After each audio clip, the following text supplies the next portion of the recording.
Yeah, that's one of the interesting. Well, let's just start out a little bit with you. What interested you about the whole marketing, advertising, communications field in the first place? How'd you get into it? What? Well, I started out early in my career in the hospitality industry, and I was in sales and marketing for the hospitality industry back in the mid 70s. And when I left Roanoke, which was for a very short period of time, I actually moved to Pikeville, Kentucky. And when I went to Pikeville, Kentucky, the bank, Pikeville National, was actually looking for a marketing director. And I sort of went in, bluffed my way a little bit, raised my hand, and said, I think I can do this. And so they hired me as the marketing director for the bank there in Pikeville, Kentucky. And so that's really how I got my start in bank marketing and advertising and public relations, and that was back in 1980. And then I returned to Roanoke in 1984 and went to work for First Federal Savings and Loan in 1985 as their marketing director. That was the point that we were actually looking for an advertising agency. And in Roanoke, there were a number of really great agencies.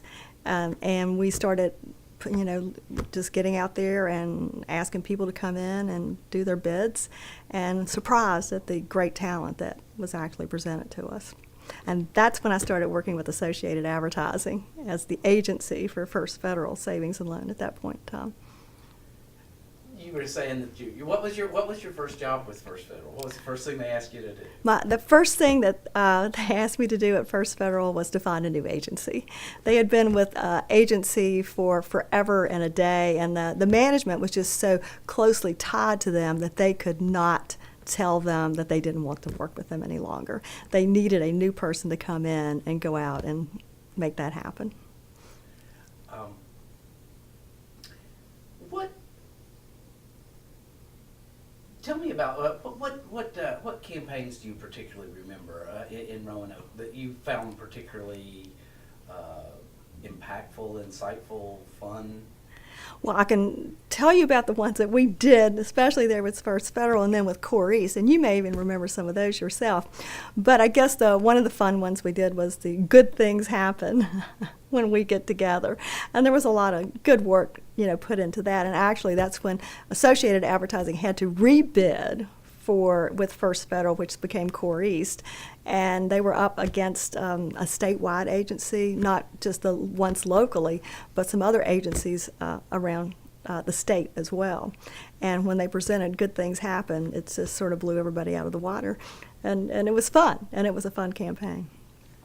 Now, when I think about growing up in the Valley, you have to always remember, about the pigs and Valleydale. I guess that's the one thing, that really comes to mind. And I guess some of the other things, because I was trying to think, some of the other things I remember as a kid, of course, the old Clover Creamery and their design, and always going to the creameries and having some fun there and everything. But a lot of good things around that happened. Can you sing the Valleydale jingle? No. I'll tell you, I will go to my grave singing Good Things Happen When We Get Yes. Together. And actually, it was just recently that there was another company, I can't think of who it was, did Good Things Happen when we get together on TV. And I immediately called Jim Webster and said, Jim, you're not going to believe this. Somebody's taken our slogan. Tell me about your involvement with AdFed. Well, in 1986, I was the AdFed president locally, and I did that. And then I was ADDI chair, I want to say, in the late 80s, or maybe early 90s. And I was talking to Dave a little bit earlier, and we were talking about how I guess when we did the Addies that particular year when I was ADDI chair, was probably one of the first years that we did it at Mill Mountain Theater. As a matter of fact, it was the first year that we did it at Mill Mountain Theater. And we actually had the group out of Virginia Tech that came down, and I think the theme was Nobody Does It Better. And I just remember it was New Virginians, and they did their song and dance routine, and it was an awesome event. But so many people spent so much time back in those days putting the events together because they were huge. They were absolutely huge. The year after that, Ben Javaden did the show, and it was called The Heat Is On.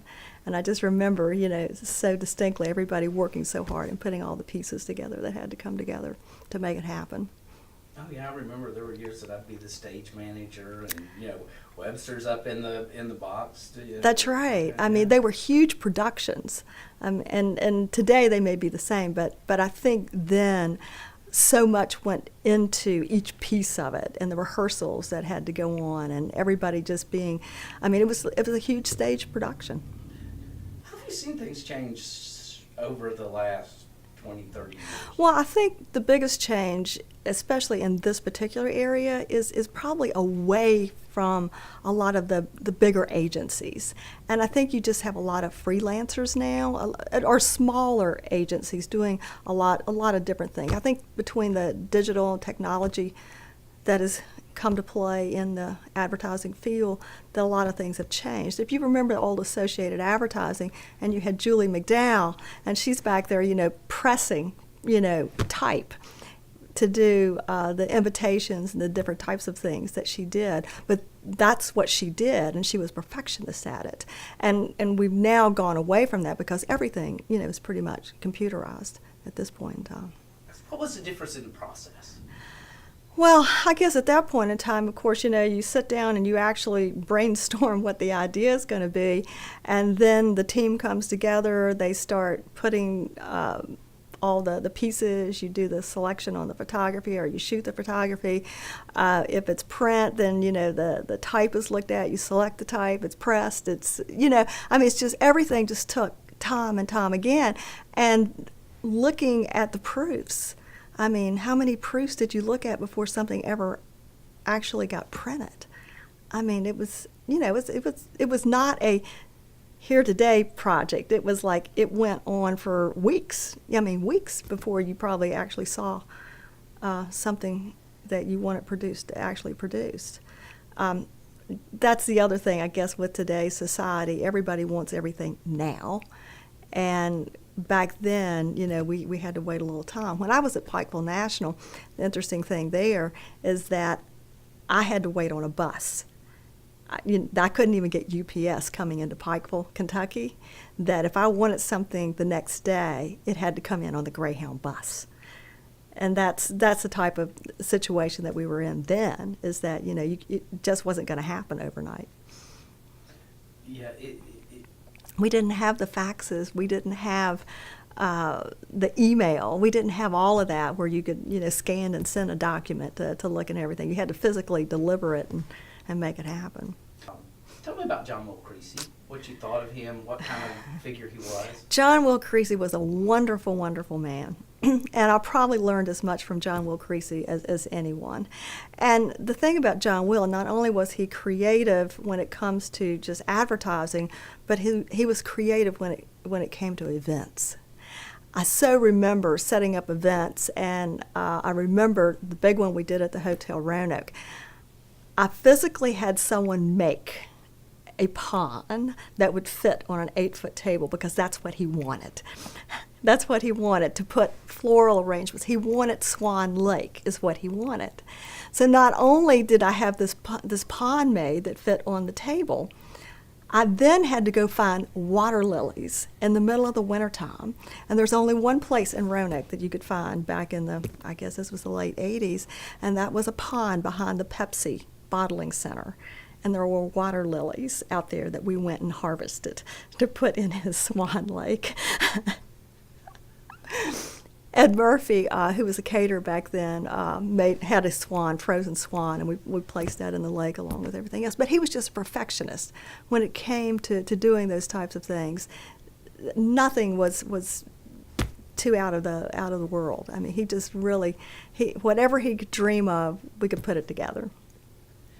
I still remember screwing together those felt panels. Oh yeah. He could turn anywhere into a venue. Yes. Putting together Yes, we carried I had those felt panels for 10 years, and we stored them. And I remember, I guess it was with the Crestar at the point in time, because they went from blue when we had them for First Federal. Then when I went to work for Crestar, they followed me, and the panels became orange after that, and we used them time and time again for shows that we did. And then there was the metallic curtain. I don't know if you remember the silver draped curtain that we used for all the different shows that we did. But it just kept getting recycled over and over again. What do you think? Do you have any idea of why women have found opportunity in Roanoke at times that there was a lot going on about the glass ceiling and that kind of thing? Well, once again, I think, everyone's individual, but I think, there were a number of us that wanted to step up and we wanted to do more. And I think that we had some mentors along the way. And those folks helped us to get to where we wanted to be. And in many cases, we made a lot of sacrifices, but that was okay because that's what we wanted to do. It was our generation to make those things happen. And I think that's what we wanted to do. Can you phrase that so that we know you're talking about women? There have been a lot of women who have taken prominent roles in Roanoke advertising because. Just started with something. Okay. There have been a lot of women in Roanoke that have taken some leadership roles, and I think back during the 80s and the 90s, I know that Judy Perfader came right after me as AdFed president. There was Clara Maddox, as you talked about, and a number of other folks that came along. But I think, we had a lot of great mentors. And that was the key to the whole thing. People that wanted to help us to achieve, and then our generation wanting to achieve. I think that we came up that way. And a lot of us, we weren't going to accept anything except a leadership position. What people have you met through advertising that you've particularly admired or particularly gotten close relationships with? Well, I think a lot of the folks, as at the old Associated Advertising, I was very close with. I know John Will Creasy, just a star of a gentleman. I've learned so much from him, whether it was doing idiot work or events or just putting that little extra special thing to make things sparkle. Jim Webster, just a very, very creative mind, and I know that you've worked with him, many different ways. Howard Packett, been around for a long time, and Howard, just knowing him and knowing a lot of the things that he's done and how he ran his business. Then Richard Boyd. I spent a lot of time with Richard Boyd over the years in photography, and I have a lot of funny stories about Richard as well. But just knowing him and seeing him grow as time has gone on as well. But, just a lot of folks in Roanoke that I think, whether they're here now or gone, helped in where I became in advertising. Mark Mulholland was AdFed president before I was. Judy Perfader, I think, was after. But Mark was very creative, and I know that Mark and I spent some time doing 3rd District together as well as just doing Roanoke advertising. Tell me, what did you think and how did you feel about what I consider a grand honor of being named a silver medal winner? Or silver medal recipient. Winner is not really the right word. It's a recognition. Silver medal to me is probably the greatest thing that I ever received. I chuckle from time to time because I tell folks, I said, I have 2 Lifetime Achievement Awards and I'm still alive. I said, I don't know if that's the way it's supposed to be. But when I received the silver medal, first off, it was a complete surprise. But I was just very humbled to be recognized in that way, not only for what I guess I had given to the Roanoke advertising community, but just the community in general. Because the advertising group here in Roanoke, they do a lot of community work. But I personally feel like that's a big part of what everybody should do. And I've always done that. So I'm actively involved in a lot of different boards and things and have helped them in some advertising and been able to get some folks to help them, to come in. Through my connections, I've been able to help them to get some advertising that helped them in their nonprofit world. What do you think the value is of having a strong creative community in a city the size of Roanoke? Oh, it's very important. It's very important just for the businesses that are here, but again, it's important for the community, because I think, you know, if you see just some of the TV spots that are run for nonprofits or for profit businesses as well. A city the size of Roanoke? Oh, it's very important. It's very important just for the businesses that are here, but again, it's important for the community, because I think, you know, if you see just some of the TV spots that are run for nonprofits or for profit businesses as well, and a lot of them stand out with the national advertising that's done.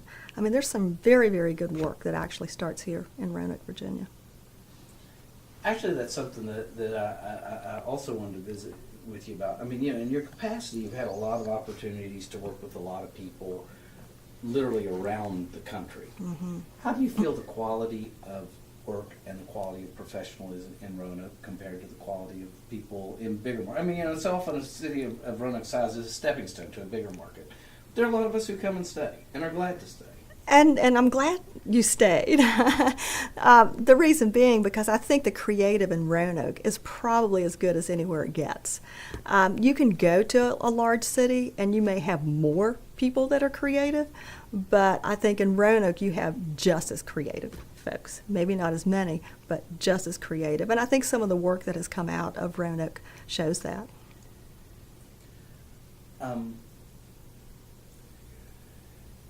You just do great. You've been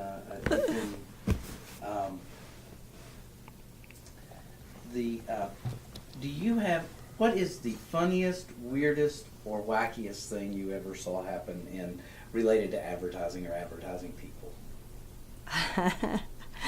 One of the funniest stories I will tell, and this is on Richard Boyd. He'd kill me, I'm sure. But in 1987, we were down in Knoxville, Tennessee, shooting some spots with Ken Maxwell. I know that Associated Advertising used Ken Maxwell on a number of shoots.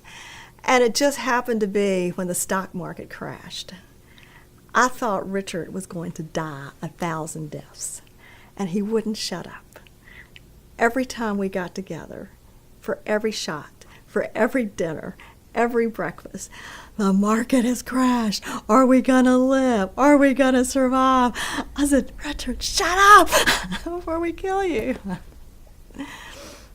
That was really a funny time that we had. I remember that. I remember you coming in the office saying that your IRA was worth half today. It was what it was yesterday. Yes, So yeah. I think we've crashed 3 or 4 it was times sad. since then. It was sad. It was sad. Yeah. Then I remember one time that for 3rd District we were down in Greenville, South Carolina.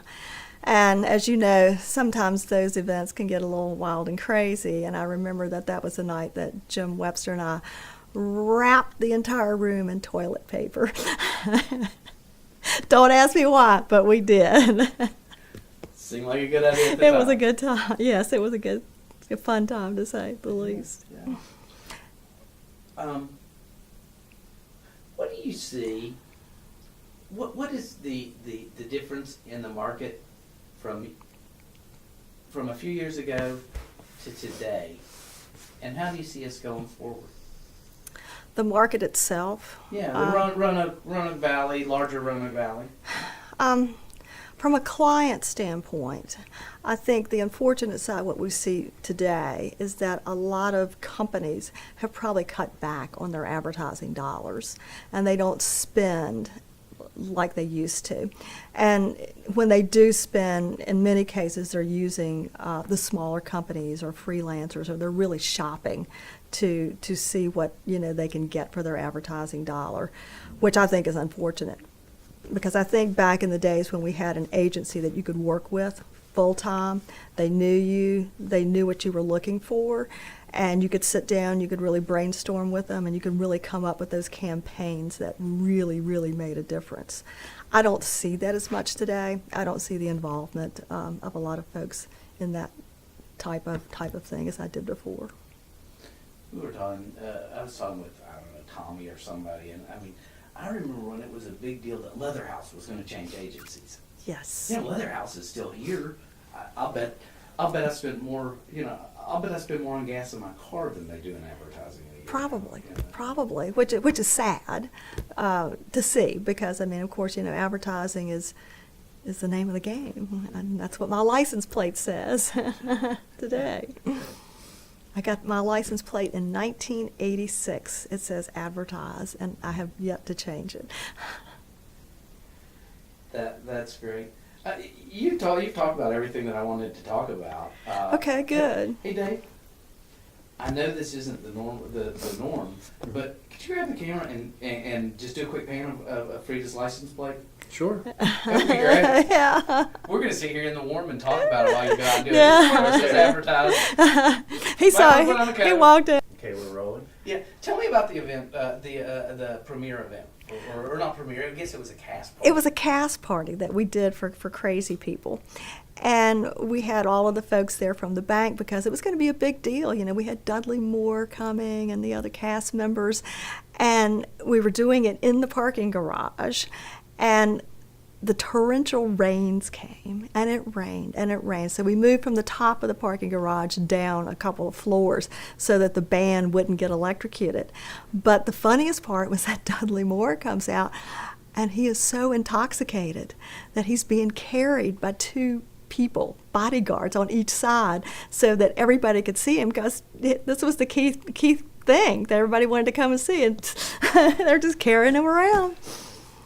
It was an unbelievable event, but a good time was had by all.